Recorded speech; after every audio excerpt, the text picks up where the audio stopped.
Hey, hi, hello. Welcome or welcome back to my channel. My name is Jess. Today we're in my dining room in front of my beverage bar. We're gonna talk about a book. Actually, by the end of this video, 2 books. This book I'm gonna talk about first is the first book that I have finished in a long while. Obviously, if you saw the thumbnail, you know that it is With Us by Colleen Hoover. Coho, woo! Okay, anyway, I read this book many moons ago. I think 2018 or 2019, before I really had read a lot of romance. Now, I know a lot of people will debate whether or not Colleen Hoover is romance. But anyway, this is before I read a lot more romance. So when I read this in 2019, I gave it 5 stars. I was like, oh my God, I was sobbing. I was like, this is amazing. So it's not like there has ever been a lack of Coho criticism, but with the resurgence, with her thriving so much because of TikToks, I was like, I want to reread this and see what I think of it now in 2022. So I did. And then I was like, okay, well, she put out a sequel recently with Lily and Atlas. And I was like, okay, I want to read that. So I haven't read that one yet, but I did finish this last night and I want to give you my thoughts. So a lot of criticisms that Colleen Hoover gets are that, you know, her books are just trashy. They're not well written. What's the word? She romanticizes abuse, various things. Now, I did a video about Colleen Hoover and kind of her, she's already been successful, but like her second launch into successfulness because of TikTok. And I'll link that video if you want to watch it. And so there's a lot of valid criticisms about Colleen Hoover. Her stories are very simplistic. Her characters tend to be very vague or bland, so a lot of people can see themselves in the characters, etc., etc., etc. So, having just reread this, I wouldn't say that I would give this 5 stars again, but I still really did like this book. I'm sorry. No, I'm not sorry. I'm gonna stand in my truth. I am not gonna say sorry for enjoying something. I think that it's very important in this community and just in life in general to realize, in some instances, not in all, that sometimes you can enjoy something and recognize when there's issues. Okay? And so I still really love this book. If I were to rate it today and go change my rating, I would say maybe a 4. It's a strong 4. But I loved some aspects about it, and some were kind of cringy, and then some obviously are not great, but like I still enjoyed this. It ends with us. Our main character is Lily. She grew up in Maine and she was the only child, and her dad abused her mother, which is also similar to Colleen Hoover because her dad abused her mother. But Lily sees this abuse often, and obviously as a young person, as a teenager, she's like, why does my mother stay with this man? Why does she keep making excuses? Why does she continue to lie for him? And you know, as a child, she's like, my mom is weak. Why would she do this? Like, why doesn't she take me and leave? She grows up, moves to Boston. She meets this new dude who is a neurosurgeon, and you know, they meet a couple times or whatever. Anyway, they eventually start dating and he becomes abusive to her, and she realizes she relates more to her mom. So I guess, I don't know, without going into spoilers per se, there's also a third person. His name is Atlas, and he was a boy that had run away from home, or got kicked out of his home essentially when she was in high school, and he was living in an abandoned house behind her house, and she basically saved his life. She was giving him food and water and clothes, would let him shower, but they just formed this really strong bond, and they really loved each other. It wasn't necessarily a relationship, but eventually he found family to move with, and he left, and then, you know, they've gone their separate ways, and it's been like, I don't know, 7 or 8 years since they've seen each other, but she sees him again in this story. So that is that without getting into the details. She's now an adult witnessing abuse, and it's kind of how she deals with it. I feel like in order to talk about my thoughts on whether or not I felt Colleen was, I keep forgetting the word, romanticizing abuse, I'm gonna go into spoilers. So like I said, well, spoilers in 3, 2, 1. Okay, so the first time I read this book, I was calling him Riley. It's spelled R-Y-L-E, but I guess it's Ryle, because then his sister has a baby and it's like, we're gonna name her after you, but add an E, so Riley? I don't know. Anyway, big R. He is a neurosurgeon. Him and Lily meet, whatever. A year later, they're dating. She has her flower shop. She's very happy, successful. He's doing well with his neurosurgery. And he didn't want to be in a relationship, but finally he was like, you make it easy. We're great. Until he loses his temper and ends up, I forget what the first thing was, if he like ended up like elbowing her in the face or like pushing her back and pushing her. And she always said she would never let a man abuse her, but now she is in the position and starts realizing what it must have been to be her mother and not be as financially independent as she is, and to already have a child. And of course she is like, okay, it was one time, he was mad, I did something, rationalizing these things, he's apologizing. And of course it happens again. And my opinion is, I don't think it's romanticizing abuse. I didn't read it as, just because she kept forgiving this man, this is saying abuse is okay in a relationship. It's just realistic. And the character talks about that. Like, I think I bookmarked a couple of the times it was said. Let me see. This is at one point where she ran to Atlas because, like I said, they ran into each other now in adulthood, and he saw her after one of their episodes. So she's got a bruise, and then he sees Ryle or whatever his name is with his hand bandage, and he just assumes, like, puts it together like he is hitting her, and he's very upset about it. He gives her his phone number, like, in case of emergency, you ever need me. So this is her at his house.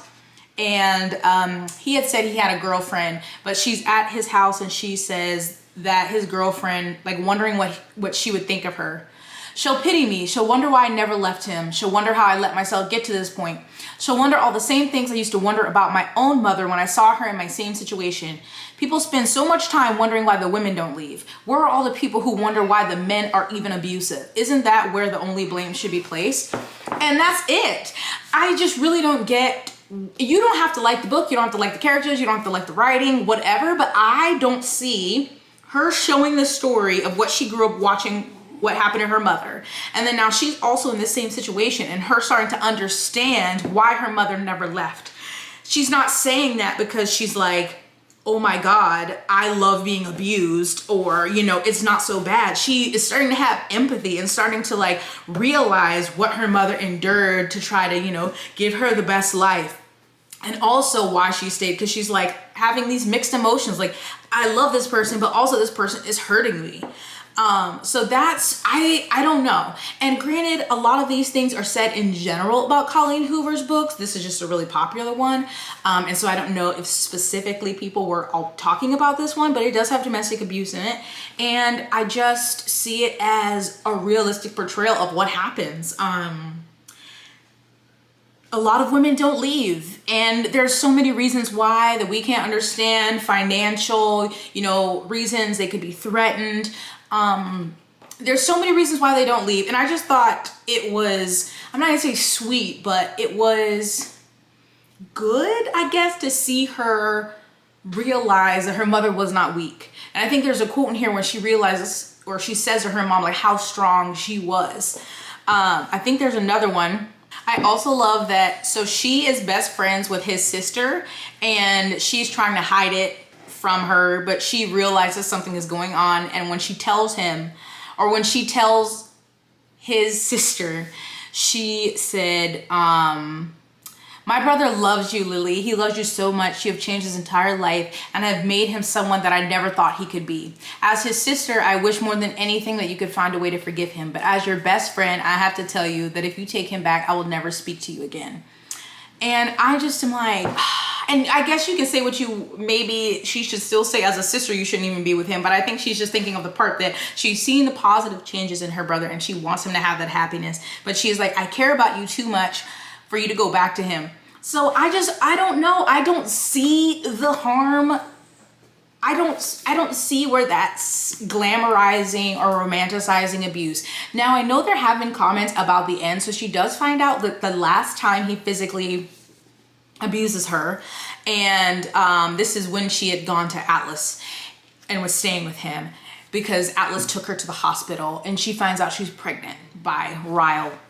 And she ends up keeping the baby, and she does decide that he is going to be able to be in the daughter's life. So they're not together, but they do, split time with the daughter. And I think people have issue with that. I don't have any children, so I don't know if that makes me qualified to comment on it. I mean, she does talk about questioning whether, he would be a good father. And then also when he's begging for her back, she's like, what would you tell a little girl? Basically, like, if her boyfriend, and she's basically saying all the things that he did to her, like, would you want her to go back to him? And he's like, no, absolutely not.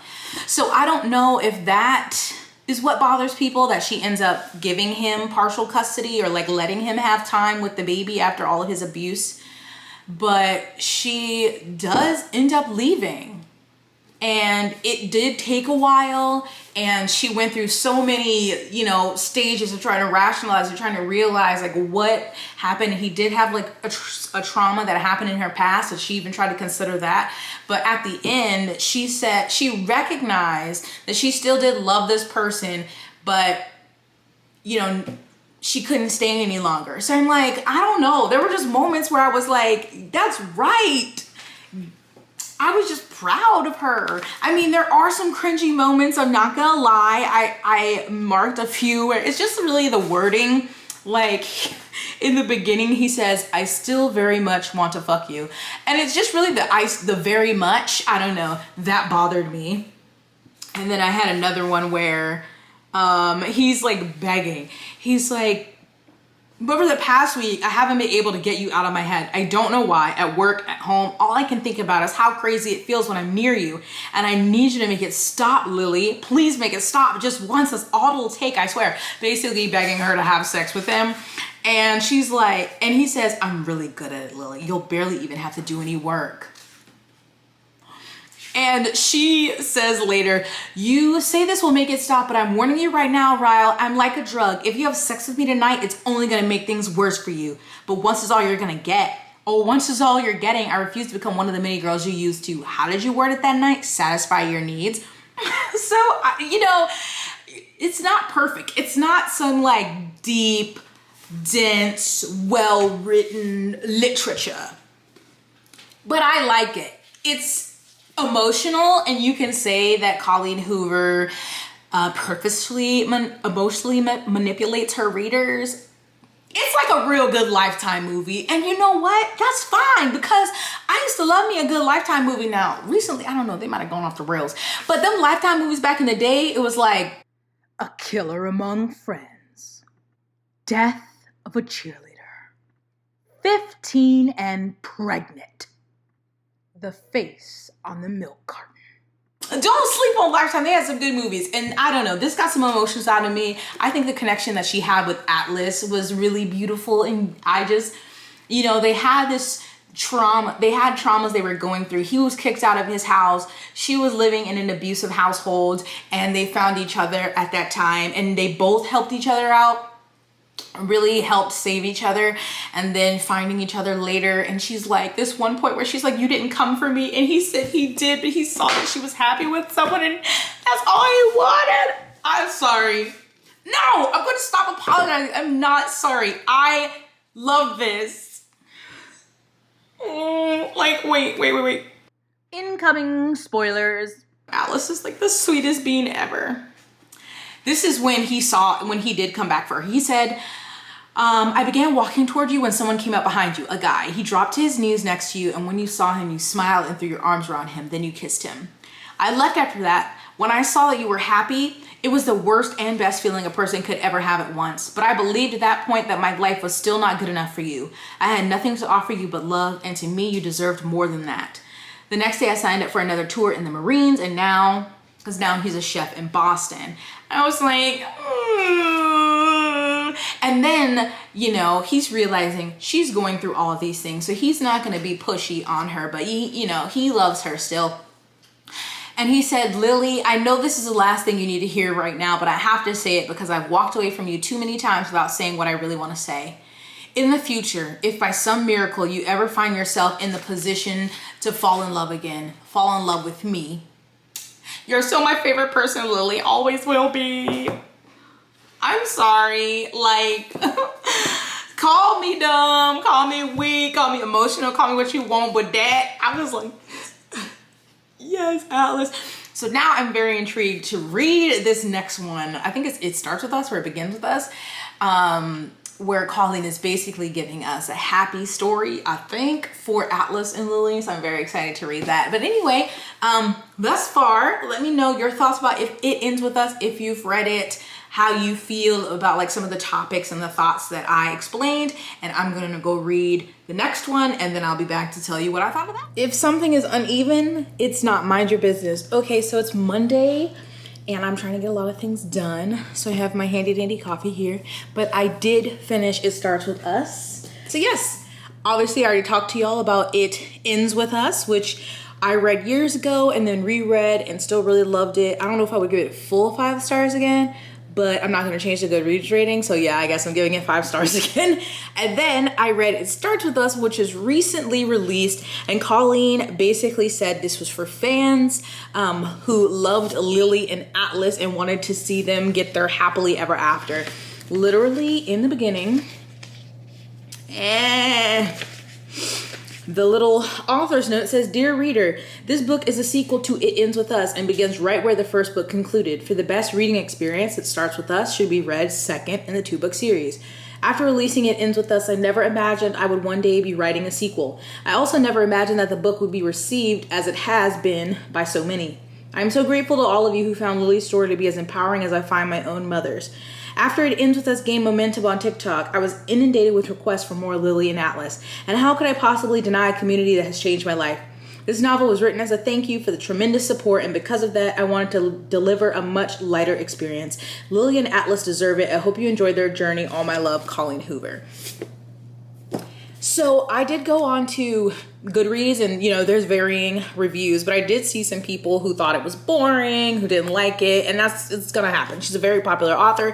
There's gonna be people who didn't even read it who give it 1 star, or who didn't read it and give it 5 stars, whatever. Here's the thing. This book is literally if you loved Lily and Atlas. And there can be people who did love Lily and Atlas and still found this boring, but I knew this was just gonna be like following up and finally watching them get to be together. And I loved it. I was crying so many times, but I love this. I love that they finally got their happily ever after. And I love Atlas, okay? Now, in my video talking about Colleen Hoover, one of the comments that one of the articles, or they were saying her characters are really flat. They're very generic, so that you could put yourself in their shoes. And I don't know, I haven't read all of her books. I've only read, I think this makes 4, but these 2 stand out to me, okay? Lily and Atlas stand out to me, okay? Let me get you some of these mushy parts in here that I tabbed, just because, like, the letters he writes to her. Whew, it's too much. Like, I definitely cried while reading this. He said, "You couldn't be unprepared if you tried. And yes, it'll be FaceTime. Why would I waste time with a phone call when I can look at you?" Like, he's just so sweet. I just can't stand it. And in one of his letters that he wrote to her, he was that, "Thank you for that. Even if this date leads nowhere and we never speak again, I will always be grateful to you for somehow seeing something in me that my own mother was blind to. You're my favorite person, Lily. And now you know what." He was just telling her all these things. Oh my God. Hold on. Again, we're talking about domestic violence, and in the earlier part of this video, I said, in my opinion, It Ends With Us does not romanticize domestic violence. But Lily says, how do people leave these cycles when they don't have the resources I had or the support from their friends and family? How do they possibly stay strong enough every second of the day? I feel like all it takes is 1 week insecure moment in the presence of your ex to convince yourself you made the wrong decision. Because she's acknowledging, like, because I think, I don't know if it was this part or later, but her mom is like, "I'm sorry that I wasn't strong enough to leave for you." And she's like, "No, you weren't in the same position that I was in. I had the financial ability, and I had, someone to help me." And so again, I don't think it's glamorizing it. It is just like, it's reality. He asked, like, "Do you need a hug?" And she's like, "You're gonna drive 5 miles to give me a hug." He said, "I'd run 5 miles just to give you a hug." I'm sorry, but I'm a sap. I freaking love everything that Atlas says, and I love that this story introduced spoilers incoming. Atlas, this is obviously spoilery. Atlas has a younger sibling that he didn't know about because, you know, he's been estranged from his mother. And if you know me, in a romance, I love when there is a man taking care of a child that is not his. And Atlas, he was fighting for his brother. He was like, I'm gonna take care of you. And I'm sorry, it had me in my feelings. Like, this is a text he sent to her. Thank you for being the most comforting part of my life right now. Thank you for always being the beacon I need every time I feel lost. Whether you mean to shine on me or not, I am grateful for you. I've missed you. I absolutely should have kissed you. The beacon in my life. Whether you mean to shine on me or not. I'm sorry. My period just finished. I don't know. I'm emotional. This book is so emotional. Also, there was a part where I forgot who's talking to Atlas about her ex-husband, but he said, I absolutely can see why you're hesitant to tell Ryle. Knowing his ex-wife is sharing a bed with that block of perfection has to be extremely emasculating. And then Lily said, not as emasculating as beating your wife should feel. Ooh, I know that's right, girl. That's right. This was made for me, and I'm glad that I read it, and I have no shame. I'm gonna stand 10 toes down, okay? I ate it up. So Atlas was angry, not at her. She said, Atlas is so angry, but this is an anger I'm not afraid of. I realize the significance of this moment. I'm alone with an angry man in my apartment, but I'm not in fear for my life because he isn't angry at me. He's angry at the person who hurt me. It's a protective anger, and there's a world of difference between my reactions to Ryle's anger versus my reaction to Atlas's anger. I will not continue with all of my tabs that have moments that I just was like, oh. But I went back on Goodreads because I didn't realize I had written a review when I first read It Ends With Us. So I'm going to read that for you. And I don't know. I'm going to say that obviously Colleen Hoover is not the most well-written, deep writer. I don't think anyone is saying that. I'm definitely not saying that. But for what it's worth, I love these two books. And maybe it's just something that's personal to me. But I found these books realistic with their depiction of domestic violence and the difficulty to leave or the impossibility to leave. I do not think that they glamorize it at all. And you can think it's cheesy or corny or whatever, but there's something in me that just loves these. And I am so happy that we got to see them happy because they both went through so much. They went through so much. And I'm just so glad they have each other. But this was I read it in 2019. And I said, I shed actual tears reading this book. My goodness, the feelings. For me, the book is #relatable, not getting into specifics because I think that's why I enjoyed it so much. It hit home. I felt that shit deeply. Coho did such a good job of showing the behind the scenes of domestic violence and why women stay. This is my third Coho novel, and I like her writing style. It's very accessible and makes reading quick and enjoyable. I love the characters. They're realistic and their relationships. Okay, and Atlas, a bunch of crying emojis. Great from start to finish. I love how she ended it, and I know there are sensitive topics in this book. I think she wrote them well. It was in no way glorifying abuse, just showing the reality of it and how it affects more than just the two people involved. And I stand by that, okay? So this is getting a 5 and a 5 for me. But I would love to know your thoughts. If you have read either of these books, I would like to know what you think about them, and are you shocked by my feelings about these? But I'm glad I read these. This was fun. This has definitely got me back into a reading mood. I'm reading another book right now. It's not Colleen Hoover, and I hope that this momentum continues because I have missed reading, but I just have not been in the mood, the mind space to even listen to an audiobook. So thank you, Coho, for that. So anyway, let me know your thoughts down below. Thank you for watching. Stay blessed, hydrated, moisturized, and sunscreen, and I'll see you in my next one. Bye.